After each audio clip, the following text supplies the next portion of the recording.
അതായത് ആളുകളുടെ മനസ്സിൽ നിന്നും ഇപ്പോഴും മായാതെ കിടക്കുന്ന ഒരു ദുരന്തം തന്നെയാണ് സെക്കൻഡ് വേൾഡ് വാർ എന്ന് പറയുന്നത്.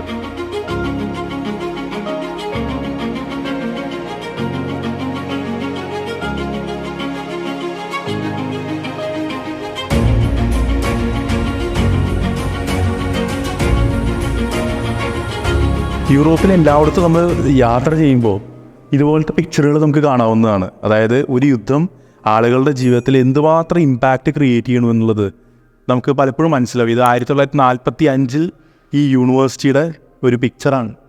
അതായത് ആളുകളുടെ മനസ്സിൽ നിന്നും ഇപ്പോഴും മായാതെ കിടക്കുന്ന ഒരു ദുരന്തം തന്നെയാണ് സെക്കൻഡ് വേൾഡ് വാർ എന്ന് പറയുന്നത്. പല യൂണിവേഴ്സിറ്റികളുടെയും ഓപ്പറേഷൻസ് ആ കാലഘട്ടങ്ങളിൽ നിർത്തിവെച്ചിരുന്നു. ഒരുപാട് യൂണിവേഴ്സിറ്റികൾ തകർക്കപ്പെട്ടു.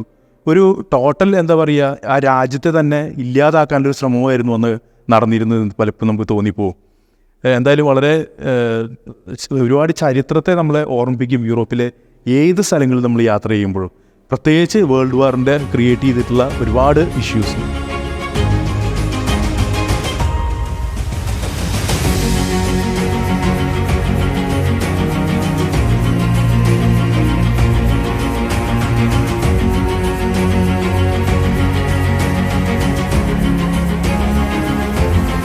ഇത് ബ്രോക്ലോ യൂണിവേഴ്സിറ്റിയുടെ ലാബോറട്ടറി സൈഡാണ് നമ്മൾ പോകുന്നത്. നമ്മളൊരു വർക്കിംഗ് ഡേ അല്ലാത്ത ദിവസം സ്പെഷ്യൽ പെർമിഷൻ എടുത്ത് ഷൂട്ട് ചെയ്യാൻ വേണ്ടി വന്നിട്ടുള്ളതാണ്. ഈ ഇൻഫ്രാസ്ട്രക്ചർ കാണിക്കാനായിട്ടാണ്. ഇത് നമ്മൾ സഞ്ചരിക്കുന്ന ഈ ഒരു പ്രോഗ്രാമിലൂടെ നമ്മൾ കാണിക്കുന്ന യൂണിവേഴ്സിറ്റികളെല്ലാം തന്നെ ഒന്നിനൊന്ന് മെച്ചപ്പെട്ടതാണ്. എന്നിരുന്നാൽ തന്നെയും ഒരു എക്സാമ്പിൾ കാണിക്കാമെന്ന് വെച്ചു. ഇതൊക്കെ ലാബോറട്ടറി സൈഡാണ് ഇത് മുഴുവൻ. ഇവിടെ കൊടുത്തിട്ടുള്ള പിക്ചേഴ്സൊക്കെ ഒരുപാട് വർഷങ്ങൾക്ക് മുന്നേ എടുത്തിട്ടുള്ള പിക്ചേഴ്സ്. അന്ന് പോലും അത്രയും എക്യുപ്ഡ് ആയിരുന്നു ഈ ലബോറട്ടറികളെല്ലാം തന്നെ. ഇതിൽ കുട്ടികളുടെ ടൈം ടേബിൾ കൊടുത്തിട്ടുണ്ടായിരിക്കും. അപ്പോൾ നമ്മുടെ സ്റ്റുഡൻസിൻ്റെ പുറം രാജ്യങ്ങളിൽ നമുക്കറിയാം, നമ്മുടെ നാട്ടിലെ പോലെ രാവിലെ 9 തൊട്ട് വൈകിട്ട് 5 വരെയുള്ള ക്ലാസ്സുകളല്ല. മറിച്ച് അവർക്ക് ഒരു ദിവസം 3-4 മണിക്കൂറാണ് ക്ലാസ് ഉണ്ടായിരിക്കുക. അത് ഏത് ബിൽഡിങ്ങിൽ ഏത് ക്ലാസ് നമ്പറിലായിരിക്കും ഉണ്ടായിരിക്കുക എന്ന് എഴുതിയിട്ടുണ്ടായിരിക്കും. അപ്പോൾ ആ ഒരു പെർട്ടിക്കുലർ ദിവസത്തെ ടൈം ടേബിൾ പ്രകാരമുള്ള സ്ഥലത്തേക്ക് വരികയാണ്. അപ്പോൾ അങ്ങനത്തെ ഒരു ടൈം ടേബിളാണ് ഇവിടെ കൊടുത്തിട്ടുള്ളത്. ഏത് പെർട്ടിക്കുലർ സ്റ്റുഡൻസിന് ഏത് വിഭാഗത്തിനാണ് ഇവിടെ ക്ലാസ് ഉണ്ടായിരിക്കുക എന്നുള്ളത്. ഇങ്ങനെ വെൽ അറേഞ്ച്ഡ് ആണ് ഇവിടുത്തെ കംപ്ലീറ്റ് എഡ്യൂക്കേഷൻ സിസ്റ്റം എന്ന് പറയുന്നത്.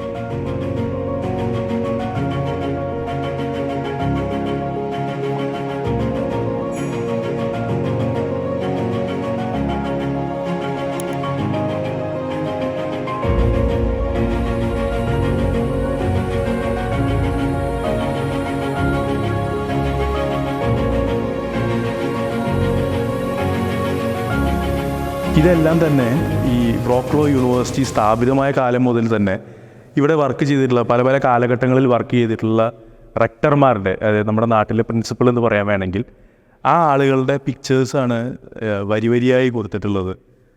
അത് ഒരുപാട് വർഷങ്ങൾ, 100 200 250 വർഷം മുന്നേ വരെയുള്ള ആളുകളുടെ പെയിൻറ്റിങ്സ് ഇവിടെ കാണാവുന്നതാണ്.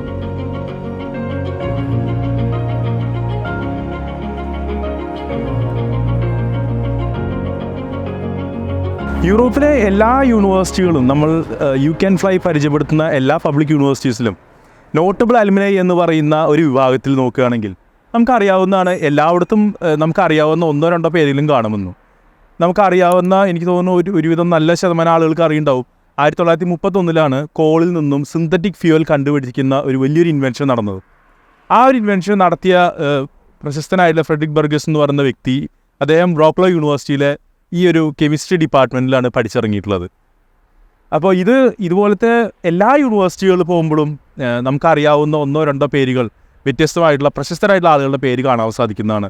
അത് എത്രയോ നൂറുകണക്കിന് വർഷങ്ങൾക്ക് മുൻപ് തന്നെ ഈ ഒരു യൂറോപ്യൻ എന്ന് പറയുന്ന ഒരു സാമ്രാജ്യത്തിൽ വരുന്ന ഒരുപാട് രാജ്യങ്ങൾ, അവിടുത്തെ അതിപ്രശസ്തമായിട്ടുള്ള യൂണിവേഴ്സിറ്റീസ്, അവരെ എന്തുകൊണ്ടാണ് പ്രശസ്തി ആർജിച്ചത്? ഇതുപോലത്തെ അത്രയും കഴിവുറ്റായിട്ടുള്ള മികവുറ്റ ആളുകൾ പഠിച്ചിറങ്ങി അവരെ കണ്ടെത്തിയിട്ടുള്ള പല ഇൻവെൻഷൻസ്, ഇതൊക്കെ തന്നെയാണ് ഈ യൂണിവേഴ്സിറ്റിയും അതുപോലെ യൂറോപ്യൻ രാജ്യങ്ങളെയും എല്ലാവർക്കും ലോകത്തിന് മുന്നിൽ തന്നെ പ്രശസ്തിയുടെ കൊടുമുടിയിലേക്ക് എത്തിച്ചിട്ടുള്ളത്.